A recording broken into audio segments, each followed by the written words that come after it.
Hello and welcome to the Christmas Campfire for 2025, part 1.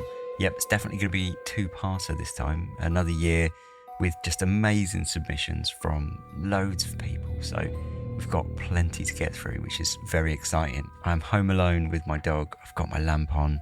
It's very quiet outside, even though it's a city, because we're moving into Christmas and people are going home and things like that. And I'm very much looking forward to a little bit of Christmas spookiness. So without further ado, let's just jump straight in, I guess. The first story we've got is from Andrew.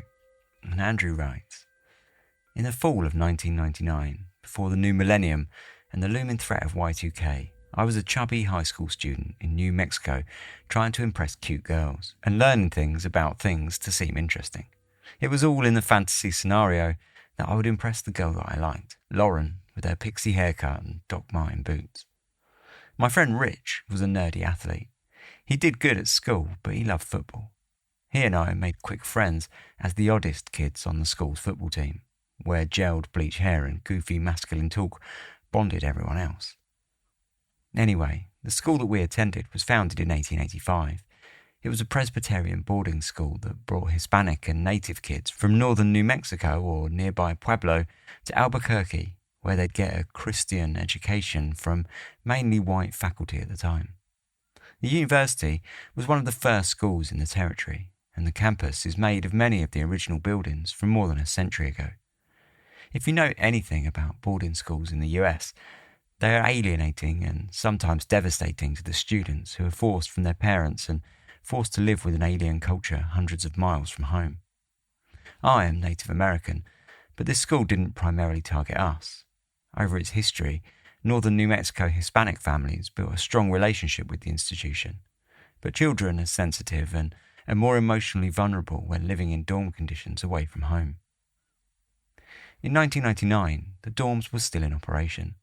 They have since closed to save money, but our graduating class was among the last to experience them. I didn't live in the dorm, nor did my friend Rich. We all lived in Albuquerque on opposite ends of the town, and we drove in every morning for class. In late fall, my friend Rich took an interest in one of the girls living in the women's dorm. I liked the pixie cut girl who also lived in that same dorm, so we made excuses to hang out after football practice and talk to the girls on the front porch. Their dorm was a classic 19th century building, tall, big windows, large porch. It was easy to sit outside and chit-chat. In case it isn't obvious, we were forbidden to go inside. I forget exactly when the incident happened.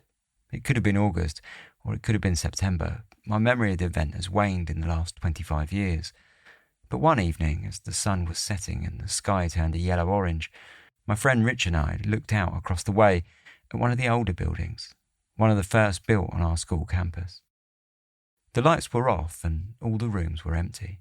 I had my English class and economics class in it during the day. It was old with one of those narrow, pointy steeple things that are often found on churches. The stairs were also narrow and the wood creaked with every step. It was known as an old building and it was really quite creepy. From the perspective of the porch in the late evening, we watched for the first time as the classrooms went dark inside. Nobody was there. No lights were on, but suddenly, from our perspective, in one corner of the building, what was the men's restroom on the second floor, the lights went on, where they stayed on for a few seconds and then suddenly shut off. This happened repeatedly throughout the evening. It should be said that I've used that restroom plenty of times before during the day. Each time there, I had a weird, isolated feeling when in it. It had sensors that automatically turned the lights on when you entered. It also had those annoying automatic sensors over the sinks, so sometimes when I was using the restroom, the sinks behind me would randomly go off, water spraying in them and then turning off suddenly.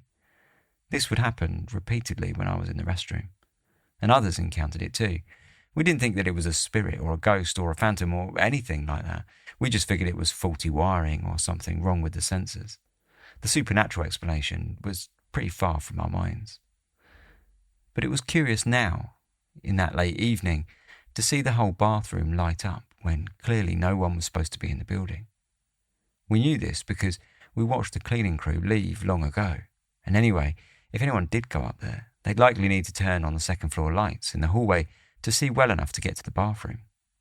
It would be odd to go into the bathroom at that hour in that darkness without turning on any other light. All four of us sitting on the patio at this point noticed that the light turned on, and it stayed on for a few seconds, then turned off again. Rich and I, being the weirdos that we were in 1999, thought it would be funny to joke about it and suggest that there was a ghost in the bathroom. We laughed at this idea, and the girls were a little bit amused, but not overly much. Someone, I forget who, suggested that we go into the building to investigate, to see if there was a ghost and encounter it. I was nervous for the first time. What if it is haunted? What if there is something in that room? Or what if it's a person who snuck in and who's squatting? They might find us threatening and become defensive. This was another scary possibility. Nevertheless, our dumb teenage minds had to impress the girls, and so we agreed to explore. Rich and I got to a side door on the first floor. By now, the sun was well set. It was dusk, and the sky was pink, but inside the buildings, everything was dark. We opened the side door, which we knew was unlocked, and we walked inside. The floors creaked immediately. If it was somebody squatting, they'd likely have heard us. Never mind. We kept going. At least there was two of us. I followed Rich, and we slowly and quietly found the stairway. We took one step, then another step. Creak, creak, creak. We got to the second floor. I could see the classroom where my English class met. Dark, completely. Underneath the door at the end of the hall, a light shone in from under the men's bathroom door. It stayed on for a few seconds, and then turned off. We kept walking forward, slowly, towards it, one step at a time. Finally, we reached the door, and we decided to dive into the situation, go in all at once and get it over with. We swung the door open and rushed in. Immediately, the lights turned on as we would have expected. No one was there. It was completely empty. At this point, our nerves calmed down. We really were more concerned about an actual person being there. Rich and I looked at each other and laughed at how worked up we'd become. We were saying, of course there's no ghost, and laughing. Just as we were about to turn around and return to the dorms, the bathroom lights went out completely, and with us inside. That's not supposed to happen. That freaked us out, and we ran out of the bathroom, down the stairs and out of the building. Looking across the way, the girls' dorm lights were also out. All the lights were out. The whole campus was dark. It turns out, just as we were saying to each other there's no ghost, a branch from a tree somewhere else on campus had snapped and fell on a power line. This knocked out power to the whole campus. It was strange timing and a strange coincidence. After that, Rich and I left and decided that there was something weird and mysterious about the men's restroom in that old building on campus. The next week, we asked around. People who worked there, students, the parents, etc. It took us a while, but we eventually learned that that building, the old one with the light that kept turning on and off and the faucets that turned on sporadically, was once the dorms for the school. And apparently, according to one source, a girl had killed herself in her dorm room, which is the men's bathroom today. That's the reason, they said, that particular part of the building is haunted. It was already known to people independent of us bringing it up. It's hard to know if what we encountered was a ghost or a faulty wire, but the coincidence of the power going off right when we were denying the possibility of the supernatural made the whole experience unsettling. So thanks very much, Andrew. That's a great story to kick us off. It's a proper classic ghost story, a proper sort of classic urban legend almost, and has those great sort of teenage adventure sort of feel to it, which is, yeah, just brilliant. Thank you so much, Andrew, for your story. It's, I think, a great way to kick us off. So our next is from David. David says, Dear Ben, this story happened in mid-August of 2024 in Virginia, US. My wife, son and I had gotten back from a family vacation in the mountains the day before. As I was heading to pick him up from his first day back at daycare since our trip, I got a heated phone call from my wife. She was pretty upset when she had gone to the basement to wash a week's worth of dirty laundry, only to discover the fabric softener reservoir overflowing with laundry detergent, and that the 5-litre jug of Arm & Hammer detergent was nowhere to be found. I said that I'd pick up more detergent on the way to daycare, and that I'd contact our cat sitter about it. Our cat sitter is a sweet girl, a family friend and a narcoleptic and sleepwalker. She also seems to have the ability to communicate with deceased pets. on a couple of occasions, she brought up conversations that she'd had with previous cats of ours, which she had never met, and she said things that only one of those cats would have known. It's kind of spooky, but the even spookier thing is she seems to have a trickster spirit oppressing her, and I'm pretty convinced that this is one of the primary causes of her health problems. So, after I got home with my son and the new bottle of laundry detergent, I rifled through the trash and the recycling bins looking for the detergent jug, but I couldn't find it. Then I called the cat sitter. Since she's so close to us, we've never minded when she's done her laundry at our house or any other daily type of chore. She insisted, though, that she hadn't done any laundry whilst we were gone, unless she said maybe she'd done it while she was sleepwalking. I asked if she might at least remember where she put the jug, because it wasn't in the bins, and she replied that it might have been her trickster friend. She suggested that I go down to the basement and politely but firmly request that the entity return the laundry detergent and not to do anything to disturb my son. Unbeknownst to me, whilst I'd been on the phone with the cat sitter, my wife had taken the new detergent downstairs and started a load of laundry. I walked downstairs and, in my most authoritative but respectful tone, asked for the return of the detergent and for it to stay away from my boy. Less than half an hour later, my wife came running into the living room, white as a ghost, and demanded that I go look in the washing machine. There, set atop of a load of wet laundry, was an empty, bone-dry, 170-ounce Arm & Hammer laundry detergent jug. Needless to say, I was told to finish washing and drying the vacation laundry myself. I kept that jug for about a week and a half, but my wife eventually threw the enchanted container in the bin on recycling day.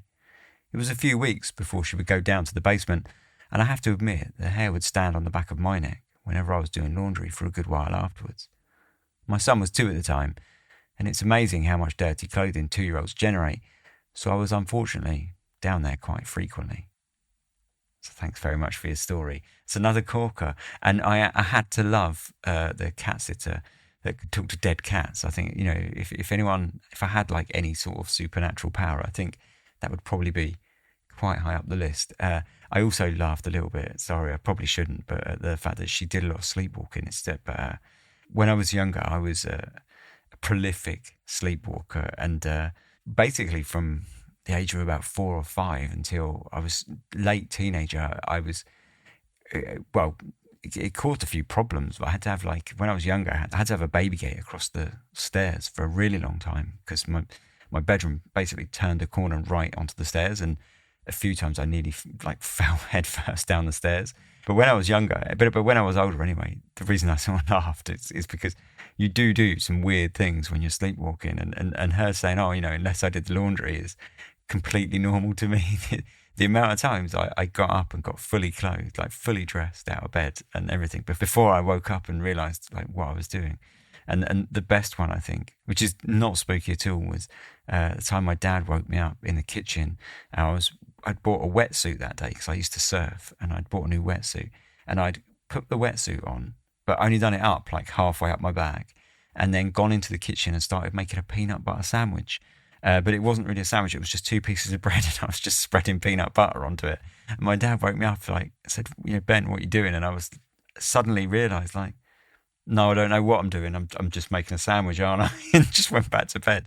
Because that's, I think, the strange thing I think a lot of people don't realise when you sleepwalk, is that you can see what you're doing. Your eyes are open, but just what you were doing makes perfect sense, even if it doesn't. It's almost like hallucinations in a way. I remember looking at the alarm clock once and thinking, it's 4 o'clock in the morning. Yeah, I've got to get up and get dressed and go to school. And, there's this weird disconnect between what you see and what you think. But anyway, I'm getting well off topic. Thank you very much for your story. Let's move on to the next one. The next story is from Dakota, and Dakota says, I've been wanting to write in a contribution for the Christmas Campfire since the first year, but I didn't quite think that my submission was worthy of a read. Well, I'm glad you changed your mind, Dakota, and it's always worth a read. And since the first year is amazing. I'm not actually sure how many Christmas campfires have been done now, but this has got to be 8 or so, isn't it? That's a long time to be listening to the podcast. So yeah, thank you so much for that. Anyway, Dakota goes on to say, I was recently talking with a friend about my experience and decided to put the proverbial pen to paper and write it out so that I'd have a written account of it. As I started writing, I realised that there was a bit more information than I initially thought and figured, what the hell, I'll send it in this year. I'm no wordsmith, but this is what I remember. I grew up in rural Kentucky next to a 20-acre plot of farmland that my grandparents owned.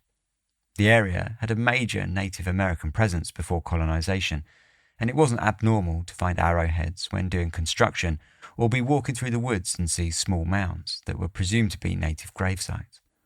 There are some larger registered archaeological sites not far from where I grew up, with some artefacts dating back as far as 5000 BCE.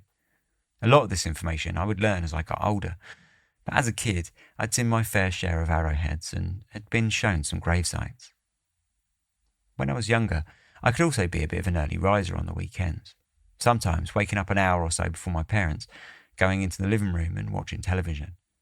Besides our television was the entrance to a hallway that would lead to the bathroom and bedrooms. Depending on where you were sitting on the couch, you could see down the entire length of the hallway. I remember sitting on the couch one morning when I was 5 or 6, watching television and waiting for my parents to wake up. From where I was seated, I could see just into the hallway, but not the entire length. Not that it mattered much, because to an American kid in the 90s, Saturday morning cartoons were more important than most things, so to say that I was glued to the television would have been a bit of an understatement.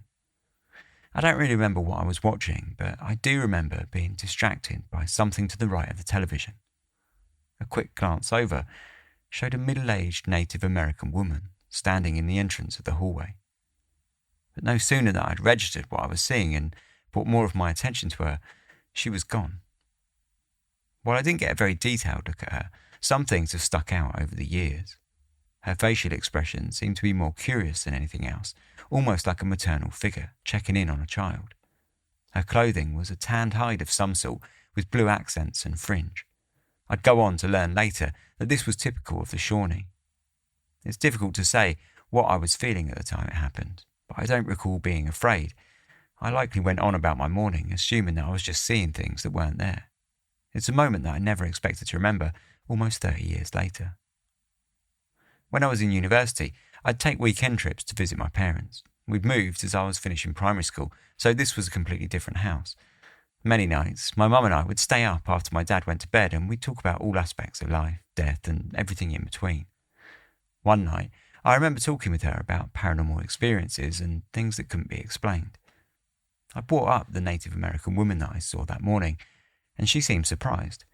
She went on to tell me that her and my dad had heard voices in the old house once, as if coming up from the floorboards, and she jokingly commented about how it was probably just the Indians. She also mentioned that when my grandfather was digging a pond on the property, a number of arrowheads were found.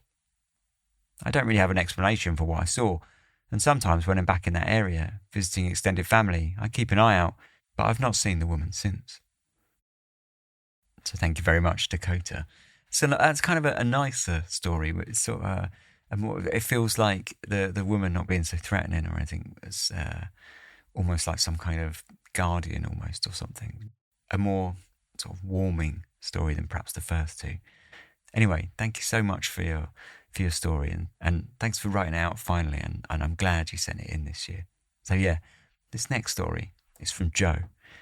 Joe says, I finally got this story in and it's an ongoing one. Here's a bit of background first. I moved into my house in the August and whilst having a moving day snoop, I discovered an old wartime photo in a frame of a pilot. Assuming that it belonged to the family who'd been there before, the previous owner having passed away in the house, I contacted the estate agent and explained what I found. They called back and said it was the old man who had died in the house before we moved in. Let's just call him Harry, and that they would send a padded envelope to send the photo back to the family. I placed his photo on the mantelpiece while we waited for the envelope. After 2 weeks, and indeed 14 years later, the envelope never came, and I said out loud, Never mind, Harry, if your family don't want you, you can be a part of ours. And that was that. Fast forward to Christmas, I'd bought my presents and was doing a recce to make sure that I had everything and couldn't find the DVD that I'd got from my brother. I didn't think anything of it, I'd just assumed that I'd left it in the shop or dropped it or whatever, so I went out and bought it again. One night, I was sat wrapping presents on the floor and, for some reason, just happened to look under the unit next to me. And there, underneath, right at the very back, was the DVD that I'd bought the first time. Again, I wondered, how the hell had it gotten there? But I didn't give it a second thought, and then I gave the second DVD to my uncle as a bonus. A couple of years later, I was decorating the tree, and suddenly I felt a sharp poke in the back. I spun around, expecting to see my other half, but he wasn't there. Again, I shrugged it off. Christmas night, everyone had gone home. We were all full of food and drink, and my mum was staying over. We were talking, and suddenly she jumped and whipped her head around. I asked her what the issue was, and she said that she felt someone run their finger down her neck. I told her about the poking in the back previously, and we both laughed and said, it must be Harry.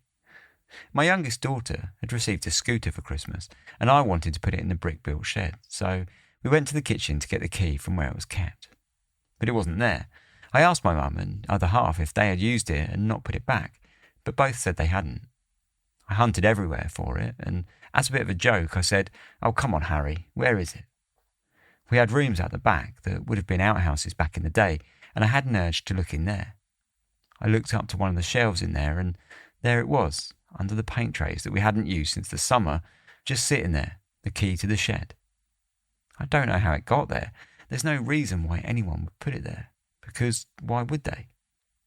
Ever since then, whenever we can't find anything, we always just say, "Harry, can you help me find X?" And it always appears, either somewhere we have already looked, or in a totally random place that we just happen to look. There have been so many other incidents over the last 14 years, and at no point have I ever felt concerned. He was harmless in life, so was always going to be harmless in death. We did eventually move him up to the loft, as there was a lot of his personal possessions up there, and there he has remained. Things are a lot quieter these days, but we still ask for help when I've lost things, and he always helps. I can't ask for more. So thank you very much, Joe. It's another positive, kind of warming story of some sort of guardian spirit that helps you find your things. I tell you what, I have to admit I'm somewhat jealous. I could do with finding things that I put down and then forget where they are. The next story comes from Deborah. And Deborah says, "My mother was the youngest of 4, but she would have been the youngest of 5. Her parents, Joan and Len, met during the Second World War. She was in the WAAFs, and he was a flight engineer crewing the RAF's Lancaster bombers. They married in 1945 and the year after had their first child. Christine, as they called her, was not a healthy baby. She'd been born with a number of birth defects, as well as a large strawberry-coloured birthmark on her chest, and she lived only 10 days or so. On her last night, Joan dreamed of the baby's cradle and saw hands snatching through the bars at her daughter. When she woke up, Christine was dead. The following year, Joan and Len had their second child, another girl called Jacqueline. In those days, you'd be attended by the same midwife each time, and when the midwife saw this new baby, she gasped. Joan, panicking that the whole experience was going to be a repeat of the last time, she said, "What's wrong with this one?" "Nothing," the midwife said, "but she has the same birthmark." And she did. It wasn't entirely true that nothing was wrong, as Jackie's hips hadn't formed properly and would require some extensive treatment to correct. But to this day, Jackie has a red birthmark on her chest, exactly the same as Christine had.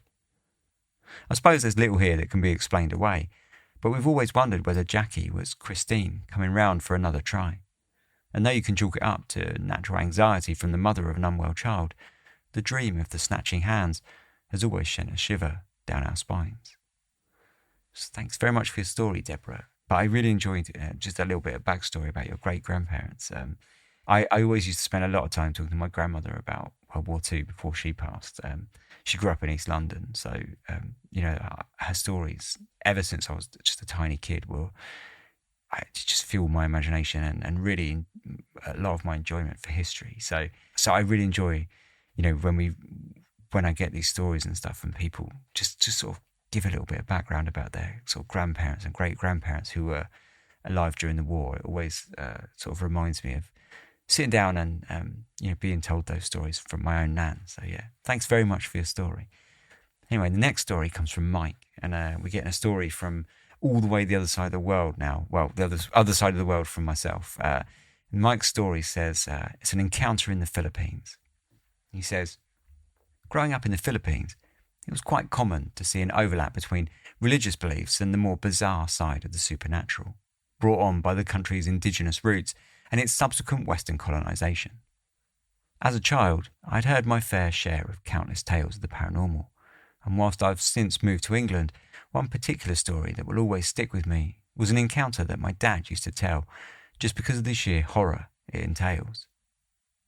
I actually asked him to recount it for this year's Christmas Campfire, and he was excited at the prospect of sharing his family's brush with the unexplained, which happened decades ago in the forests of the Philippines. Here is his story.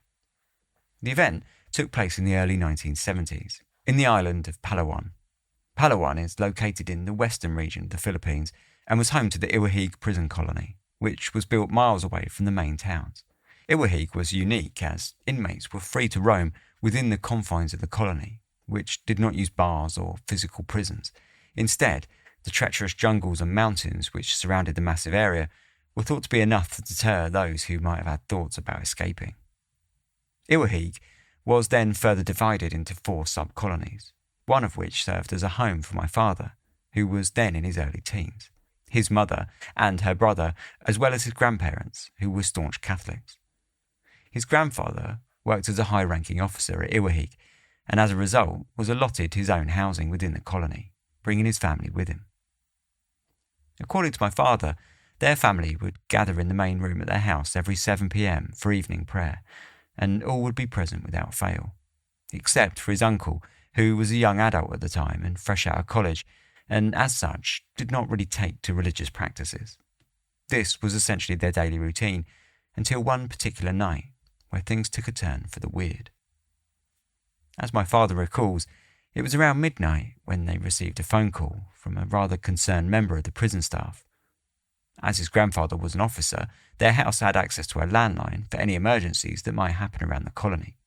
Only this time, it didn't involve any inmates or prison breaks. Instead, the officer on the other end of the line asked to speak to my dad's mum. "Is this Dolores?" "Yes," she replied. "Can you please confirm if your brother is at home there with you?" "Well, yeah, why do you ask?" she said. "No," he replied. "Can you really check if he is there at home?" It was at this point that his mum opened her brother's room, only to find that he in fact was not there. Aside from the obvious alarm that this had caused within the household, this was also peculiar, as no one had seen him leave at any point throughout that night. Even stranger, her brother's room had puddles inside and was in a bit of a mess, something that would only been possible if someone from the outside had entered the house, marched into his room and started tracking dirt all around, which obviously wasn't the case here. Still on the other end of the line, the officer confirmed then that they had her brother with them. Apparently, a roving night patrol had spotted him running in one of the nearby fields inside the colony, all dirty and still in his sleeping wear. They were kind enough to take him home, although he looked like he'd seen a ghost, as my father put it.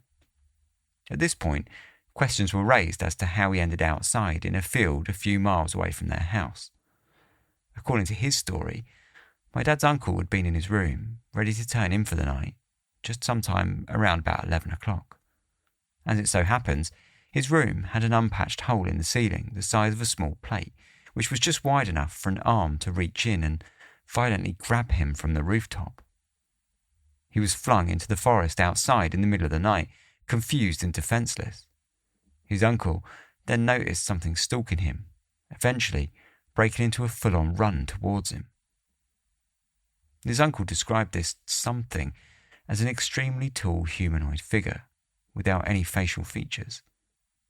Scared out of his wits, he ran for what felt like an eternity, never stopping for fear of what was running after him. Upon reaching the fields, it was at this point that my dad's uncle raised his arms to imitate the figure of Christ on the cross, thinking that this last-ditch effort would be enough to save him, which it apparently did. He felt the being's presence dissolve, and it was now just him alone in the wilderness.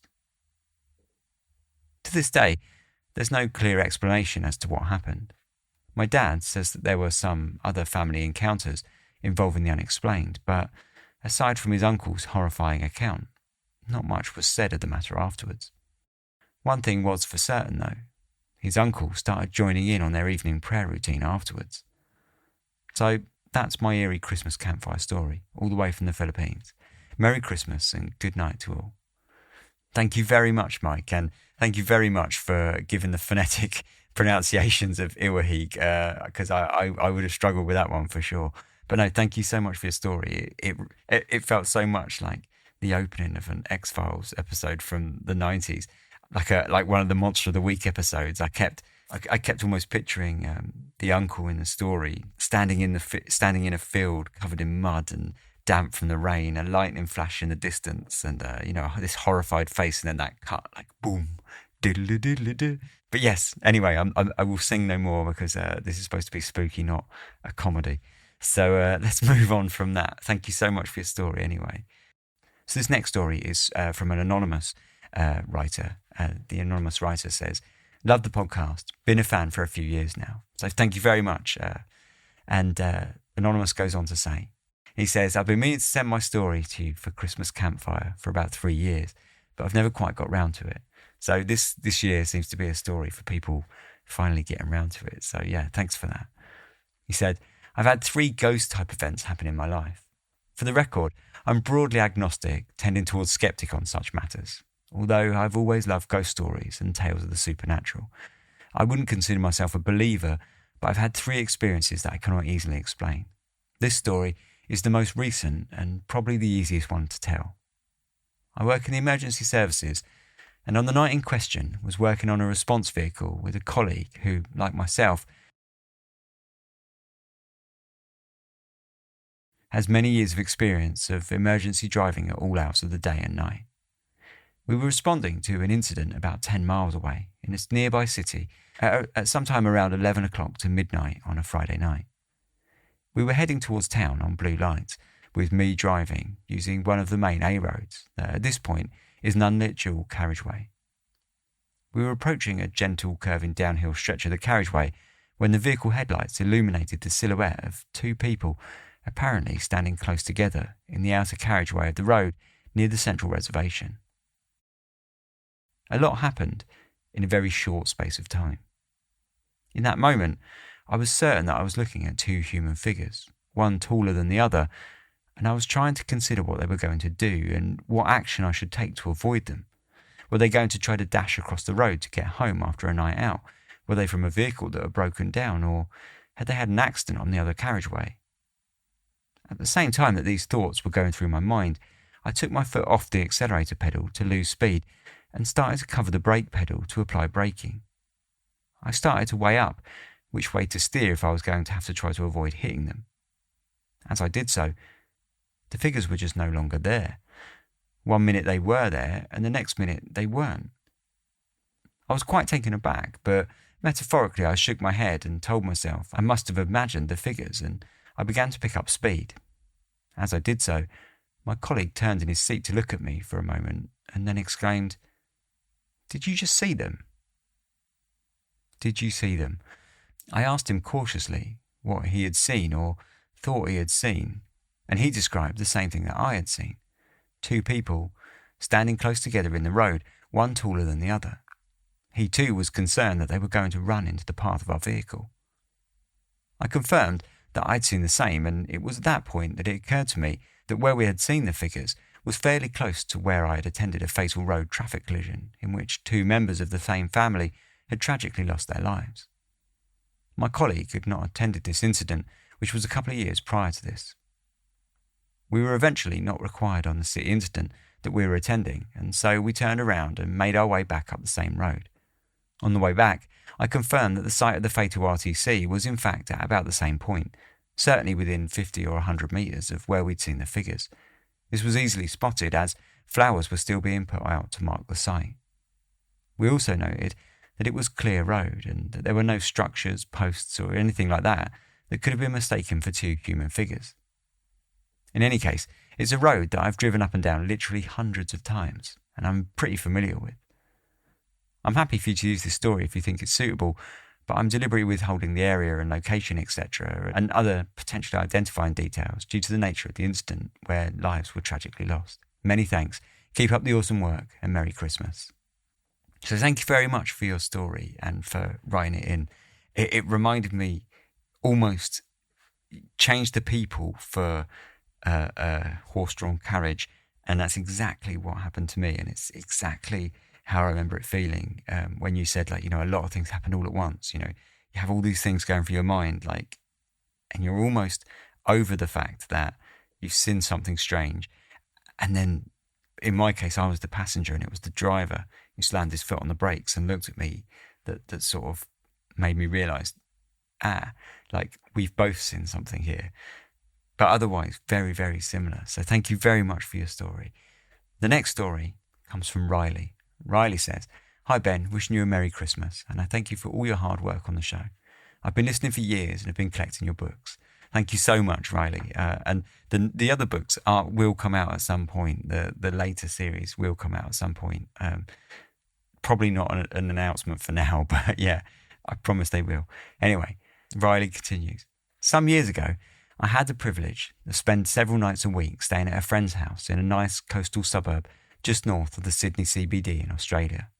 The house's proximity to the city and the beach was a great novelty to me. A humble Western Sydney man. It was a fancy multi-million-dollar home, personally designed by an architect in an asymmetrical postmodern design that made it unique to the homes around it. Suffice to say, I was chuffed pulling up to it in my car, knowing that I'd get to call it home for a weekend or so. It was the pinnacle of homely comfort and luxury, which is why I was surprised and somewhat disappointed to find that it was seemingly haunted. Now, I went to a university which was once the jail for colonial Australia, where they hung over 70 prisoners. And I worked for several years in an archive where there was kilometres of dark, creepy corridors. But never once did I experience anything paranormal or creepy. I felt safe and calm in both places. But this seemingly perfect house that I found myself sleeping over in was haunted. I'm absolutely sure of it. Every night I was there, I was plagued with vivid dreams. They weren't nightmares as such, but they were real in a way that made me question reality when I woke. I had experienced dreams before, of course, but never to the degree which I had them in this house. In one such dream, one of the earliest that I remember, I was down by the beach near the house, but the scenery was different. The houses lining the beach were smaller, more humble. In the dream, the beachgoers were in a panicked state, looking desperately for something. There was a brick shack, public toilets perhaps, that a crowd had formed in front of. Stuck to the wall of the shack were missing person posters, and I saw that on each one was a black and white print of a young boy. I don't remember any name, but I soon found myself joining in the search for this kid. When I woke, I remembered thinking that the dream was awfully vivid, but I thought nothing more of it. In a subsequent dream, I was back on this beach, but this time it was a lot emptier, and I was sitting on a fallen telephone pole, a wooden log painted green, and next to me was the kid from the posters. He was small, with brown hair and olive skin, green eyes, but he looked distraught. He'd been crying, and he was telling me of how he'd been drowned or poisoned. I don't know exactly which. I seem to remember both being mentioned. He talked about how his family didn't care about him and that he had been abandoned. As a concerned witness to this poor boy's story, I tried my best to comfort him by saying that it would be okay and that I would help. I soon woke, but this time I was sure that something strange was happening. I'd never had a recurring dream before, let alone a dream that continued on from a previous night's dream. Rather than being scared, I was determined to see if this kid from my dreams was based on any truth. I googled news articles and stories from the local area, and I questioned the friends I was staying with to see if they remembered any events from the past that involved a missing child, or a case where a child was murdered. Anything at all, really, anything that might be relevant to my experiences. But I just found nothing. For many nights, over several weeks, I had similar dreams, but only when I was sleeping at this fancy house. By all appearances, it had nothing obviously haunted about it. It wasn't old or rickety, and it didn't seem to have any infamous past. And yet, it was the only place that I had experienced anything paranormal. The dreams would have been enough to keep me on edge, but it was this next experience that really pushed me over. One night, I sleepily got up to use the bathroom. I wasn't in the habit of needing to go, but I guess that night I had too much water. Regardless of the reason, I found myself grudgingly getting up and stumbling down the corridor to the bathroom. It was the middle of the night, but as I walked, everything was seemingly getting brighter. Lights came on and there was noise. I could hear laughter and chatter upstairs and the clinking of cutlery and plates, as if a lively dinner party was going on somewhere. As I reached the bathroom and did my business, I kept on listening to the ruckus upstairs. But at the time, I didn't think it was odd. It seemed almost perfectly acceptable that an almost empty house, when I went to bed, would now be full of partygoers. When I walked back to the room, I passed people that weren't there moments before. They pointed and laughed at me. What for, I'm not sure, but I managed to get through them all and got back to bed, where I slept until morning. When I woke, I was shocked at the memory of this party, and I questioned the 3 other people in the house with me if they remembered hearing anything strange last night. They said that the fridge had been left open and that it was beeping, but other than that, they'd heard nothing. I mentioned my experience, but with the light of day, it all seemed a little humorous and we joked about it. I never had any dreams after the night at the party, and as life moved on, I found myself staying with my friends less and less. It's been years since I was last there, but every now and then I think about my experiences. Who was that poor boy that was entering my dreams asking for help, and why had it all ended when I witnessed the midnight party full of laughing taunters? Were the 2 experiences related at all? Who's to say, but to this day it's still the strangest, most mind-boggling experience that I've had. Who would have guessed that such a beautiful home could hold such paranormal energy? Anyway, thanks for everything, Ben. And thank you, Riley, so much for writing your story. And it reminded me a little bit the way you describe it of The Shining, but also a bit about what I was mentioning earlier about the sleepwalking, where you almost hallucinate things that make perfect sense to you, even though in the back of your mind you're like, no, this doesn't make any sense at all. But yeah, thank you so much for your story. I would be actually very interested in researching that a little bit if you are interested in giving me an address, which obviously I appreciate is maybe a little bit too much information. So yeah, if not, no worries. But yeah, I wonder if I could possibly dig up a little bit from the avenues that I have for dark histories. Anyway, we're on to the last story for this part 1 now, and it's from Marcello. So Marcello says, "Hey Ben, this happened to me a couple of years ago. I've been wanting to share it with you for a while, but I just never got round to typing it up. But let me just crack on and get it going. I always believed myself to be somewhat of a realist. Never really believed in anything spiritual or otherworldly. I'm not God-fearing, nor one for mystic beliefs. Neither ghost nor cryptid ever existed in my world. But, however, there have been many things I cannot explain that I've bore witness. Some backstory on what I do for my career. Now, I'm an appraiser in the southwest United States. I'm the person that goes into abandoned or closed businesses and I evaluate. Luckily, I'm not the one that goes to residential buildings because, personally, I would be too unnerved by the absence of places that strangers called home. I instead do commercial and industrial, places that usually have me travelling into semi-secluded locations, and I'm usually given nothing more than some drives of data and a set of keys. Because of this constant need of me being on the road, I've taken to night driving for many reasons, but mostly because there's just less traffic and my love of the night. Most of the roads that I've taken are just desert, where the only hints of civilization are the always distant lights. On these travels, I've run into many bizarre encounters, from gauntly, pale-looking creatures running into my headlights to abandoned vehicles in the middle of the road. One time, I had to swerve to avoid colliding with a wheelchair in the road. It was as if the person who used the chair was just miracled away, and all that was remained was a blanket left in their wheelchair. I'm meandering anyway, so let me get to the story that I want to tell. My assignment was to go to a formal mental hospital, built in the 50s and was closed only a few years before. I did not really investigate the reason why, if it was financial or some kind of fraudulent activity that forced their closure. It had gone through a lot of renovations through the decades, so it wasn't some dilapidated building. I arrived around noon, and the hospital was 3 stories, so it took me well into the night. The electricity was still on, so I was able to keep working and explore a bit more. Since it was never cleaned out, there was plenty of things to look at, and whilst it's not uncommon to have left-behind office equipment and furniture, there were rooms full of personal belongings here. To start with, The staff lounge still had jackets on hangers and shoes and other clothing placed around the room, as if they'd changed to go home and never knew that they would not be coming back. There was a patient belongings closet that still had clothes and books and other things left behind. At a glance, just a bunch of basic items, except one thing that caught my eye. I saw a prosthetic leg leaning against the wall with the patient's information. At first, I laughed. Imagine a poor soul being admitted, then discharged without their leg, and no one believing them when they claimed that hospital staff had stolen it. But as I looked at the patient info and realised their age, I came to an understanding that they most likely died during their stay.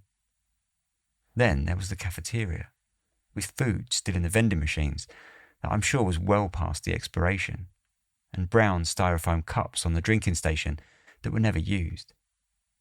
It's one of the things I love about these buildings. It's that snapshot of time that had seemingly suddenly ceased, no matter how far away. Now, for the real part of the story. As the night progressed, I was on the second floor, on a ladder, looking past the ceiling tiles when I heard a noise, as loud as it was unprovoked. It was like a slamming of feet on the floor and a fierce yelling of undistinguishable words.